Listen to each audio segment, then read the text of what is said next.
तुल दर ना ना जाओ आया चलो चले मिटवा अरे জিমে যাওয়া আসছে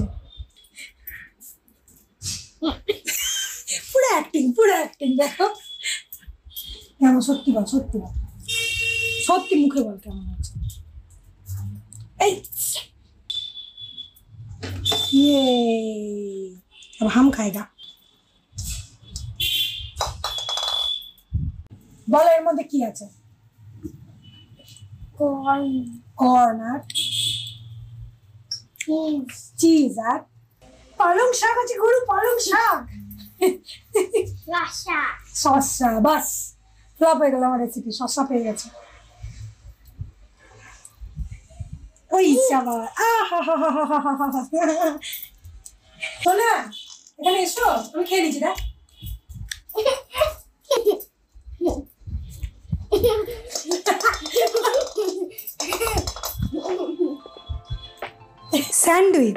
স্যান্ডউইচ এমন একটা খাবার যেটা বাচ্চাদেরও খুব ভালো লাগে আর মায়েদেরও খুব ভালো লাগে কারণ এটা ঝটপট বানানো হয়ে যায় আর টিফিন বলো বা জলখাবার বলো বা বিকেলের নাস্তা বলো যে কোনো সময় মাত্র 5 মিনিটের মধ্যে বানিয়ে দিয়ে দেওয়া যায় তো চলো আজকে বানাই কর্ন অ্যান্ড স্পিনাচ স্যান্ডউইচ তো আমার নাম হচ্ছে রিয়া আমার চ্যানেলের নাম মাই বেবি মাই ওয়ার্ল্ড তো তোমরা যদি এই রকমই healthy tasty baby food recipes kids tiffin recipes বা ধরো ভ্লগ বা ট্রাভেল ভ্লগ এই টাইপের ভিডিও দেখতে চাও তাহলে আমার চ্যানেলটাকে কিন্তু সাবস্ক্রাইব করতে হবে আর বারবার বলছি তোমাদের একটা লাইক একটা সাবস্ক্রাইব আমার চলার পথটাকে আরও সুন্দর করে দেবে আর পাশের বেল আইকনটাতে কিন্তু অবশ্যই হিট করে দিও তাহলে চলো ঝটপট বানিয়ে ফেলি এই হেলদি স্পিনাচ অ্যান্ড কর্ন স্যান্ডউইচটা তো এই স্যান্ডউইচটা বানানোর জন্য প্রথমেই নিলাম পালং শাকটাকে ভালো করে আমি ধুয়ে নিয়েছিলাম তারপরে এর পাতাগুলোকে ছাড়িয়ে নিচ্ছি আর সুন্দর করে কেটে নেবো অ্যাকচুয়ালি ডাঁটিগুলো লাগবে না সেই জন্য ডাঁটিগুলোকে আমি ছাড়িয়ে ফেলে দিয়েছি এবারে কেটে একটা বাটির মধ্যে এটাকে আমি তুলে সাইড করে রেখে দিচ্ছি এর সাথে আমার যে কাজটা করতে হবে সেটা হচ্ছে আমাকে 2 কুচি রসুনকে ছাড়িয়ে কেটে নিতে হবে তো 2 কুচি রসুন আমি যতটা পরিমাণ দেখাবো সবের জন্য কিন্তু 2টো স্যান্ডউইচ ইজিলি রেডি হয়ে যাবে মানে 4 পিস পাউরুটি স্যান্ডউইচ হয়ে যাবে তো তোমরা যদি বাড়াতে চাও বাড়িও কমাতে চাইলে কমিও তো মেন ইনগ্রেডিয়েন্টগুলো দেখিয়ে দিলাম প্রথমেই ওই স্পিনাচ একটুখানি সাথে নিয়েছি একটুখানি কর্ন সুইট কর্ন রসুন আর ব্রেড এবারে একটা কড়াই চাপিয়ে দিয়েছি তার মধ্যে নিলাম আমি 1 চামচ মতো বাটারটাকে একটুখানি আমি মেল্ট করে নেবো মানে গরম করে নেবো তারপরে আমি ওর ওপরে দিয়ে দিলাম রসুনটাকে বাটারে খুব ভালোভাবে নাড়াচাড়া করে নিয়ে এর ওপর থেকে আমি দিয়ে দেবো স্পিনাচটাকে মানে পালং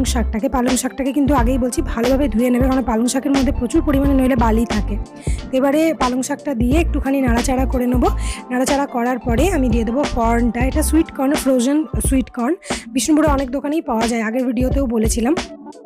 তো এটাকে ভালোভাবে পালং শাকের সাথে নাড়াচাড়া করে নিও নাড়াচাড়া করে নেওয়ার পরে আমি দিচ্ছি 1 চামচ মতো আটা এটা প্লেন গমের আটা এবার আটাটাকে একটুখানি কালার চেঞ্জ হওয়া অবধি একটুখানি নাড়াচাড়া করে মানে ওই হাফ মিনিটের মতো দিয়ে দিলাম একদম ঠান্ডা দুধ হাফ কাপ এবারে সসটাকে আমি ভালো মতো করে নাড়াচাড়া করে একটুখানি ঠিক করে নেবো আর ওপর থেকে দিয়ে দিচ্ছি আমুলের কিউব চিজটাকে আমি গ্রেট করে দিয়ে দিয়েছি এবারে আমি সুন্দর করে এটাকে নাড়াচাড়া করে নেবো ওপর থেকে দিয়ে দিলাম সামান্য নুন অল্প একটুখানি গোলমরিচ আর দিচ্ছি আমি অল্প একটুখানি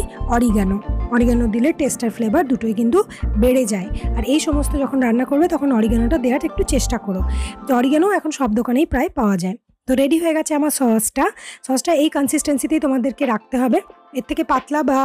হেভি করতে যেও না এবারে পাউরুটির একটা দিকে আমি সসটাকে ভালো মতো করে ছড়িয়ে দিচ্ছি খুব মোটা একটা দেখো লেয়ার দিয়েছি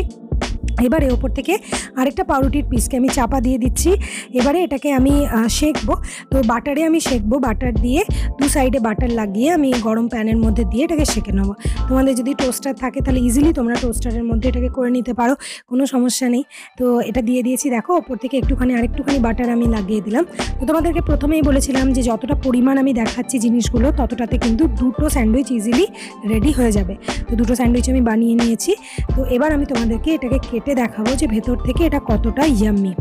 আর ভিডিওর শুরুতেই তোমরা দেখেছো যে আমার ছেলে কতটা আনন্দ নিয়ে এটা খেয়েছে তো অবশ্যই তোমরা বানিও বারবার আমি তোমাদেরকে বলছি, যদি ভিডিও দেখছো, যে কজনই দেখছো, তাদের যদি একটুও ভালো লাগছে তাহলে প্লিজ একটা লাইক করে দিয়ে যাও, প্লিজ লাইক করে দিয়ে যাও। যদি কম জনও দেখছো, সেই কজনই যদি আমার ভিডিওটাকে একটা করে লাইক করে দাও, তাহলে তোমাদের কি হবে আমি জানি না, কিন্তু আমার ক্ষেত্রে আমার চ্যানেলের জন্য খুব উপকার হয়। আর চ্যানেলে নতুন হলে চ্যানেলটাকে সাবস্ক্রাইব করে দাও। তাহলে নেক্সট দিন আবার দেখা হবে নতুন একটা ভিডিও নিয়ে। ততক্ষণ অবধি খুব ভালো থাকবে। আর ওপরে আরও ভিডিও দিলাম, সেগুলো তো যদি দরকার হয় দেখে নিতে পারো। তাহলে টাটা।